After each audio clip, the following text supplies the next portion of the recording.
తిరుమల శ్రీవారి బ్రహ్మోత్సవాల భాగంగా ధ్వజారోహణం జరుగుతుంది. బ్రహ్మోత్సవాలకు ఆహ్వానం పలుకుతూ జరిగే ధ్వజారోహణానికి టీటీడీ అటవీ శాఖ తరపున దర్బను వాటిని టీటీడీ వాళ్ళు అందించబోతున్నారు. దీనికి సంబంధించి మనతో పాటు అటవీ శాఖ అధికారులు ఉన్నారు, వారిని అడిగి కనుక్కున్నాం. సార్ నమస్కారం, ఈ దర్బ ఎలా ఏమేమి అందించబోతున్నారు సార్ టీటీడీ? ఓం నమో వెంకటేశాయ. మనం ప్రతి సంవత్సరము ఈ బ్రహ్మోత్సవాల్లో భాగంగా సాలకట్ల బ్రహ్మోత్సవంలో భాగంగా మనం విష్ణు దర్బను ఆ దర్భతో చేసినటువంటి చాపను సమర్పించడం జరుగుతుంది. ఈ యొక్క విష్ణు దర్భను మనం చెల్లూరు అనే గ్రామం నుంచి మనం సేకరించడం జరుగుతుంది ప్రతి సంవత్సరం కూడా. ఆ సంవత్సరానికి కావాల్సినటువంటి ముడి సరుకునంతా మనం ఒకేసారిగా తెచ్చుకుంటూ ఉంటాము.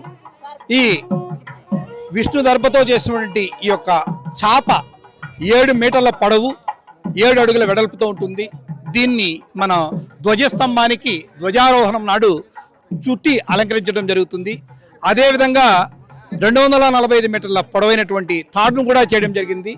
ఈ తాడును మన ధ్వజస్తంభానికి చుట్టి ఆకాశంలో దేవతలను ఆహ్వానం పలుకుతూ విష్ణు దర్భతో చేసినటువంటి చాపను మరియు తాడును అలంకరించడం జరుగుతుంది. అంటే విష్ణు దర్భ లేదంటే ఇంకొక దర్భాన్ని ఎలా గుర్తిస్తారు? దీన్ని గుర్తించడానికి అటవీ శాఖ తరపున ఎవరైనా ఉన్నారా? అటవీ శాఖలో పనిచేసే ప్రతి ఉద్యోగికి 2 రకాల దర్భ ఉంటుంది. శివదర్భ అని, విష్ణు దర్భ అని ఉంటుంది. శివాలయాలకు సంబంధించినటువంటి ఆలయాల్లో శివదర్భతో చేసినటువంటి తాడు కానీ ఇటువంటివి సమర్పించడం జరుగుతుంది. అదేవిధంగా ఇవి వైష్ణవాలయాలు కాబట్టి విష్ణు దర్భతో మనం తయారు చేసినటువంటి సమర్పించడం జరుగుతుంది. అంటే దీన్ని ఎన్ని రోజుల పాటు సేకరిస్తారు? ఎన్ని రోజులు మీరు దీని మీద పనిచేస్తారు సార్ ఈ బ్రహ్మోత్సవం? ఎవ్రీ ఇయర్ మార్చి, ఏప్రిల్, మే, జూన్లలో 4 నెలల్లో మనం సేకరించడం జరుగుతుంది. దీన్ని 1 సంవత్సరానికి కావాల్సిందంతా కూడా స్టోర్ చేసి పెట్టుకుంటాము.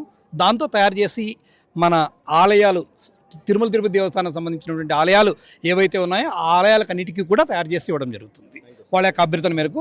ఇదే కాకుండా శ్రీవారి ఆలయానికి సంబంధించి మనం ప్రతి సంవత్సరము 500 కిలోల శ్రీగంధాన్ని ఇస్తాము.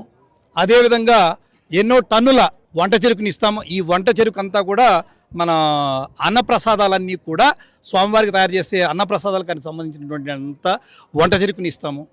ఇవన్నీ కూడా ఇవ్వడం జరుగుతుంది. ఇక్కడ మామూలుగా సాధారణంగా స్వామివారి సేవ చేసేదానికి మీరు చాలా భక్తితో చేస్తుంటారు. ఇలాంటి దర్భని తయారు చేసే టైంలో ఎలాంటి నియమాలు పాటిస్తారు సార్?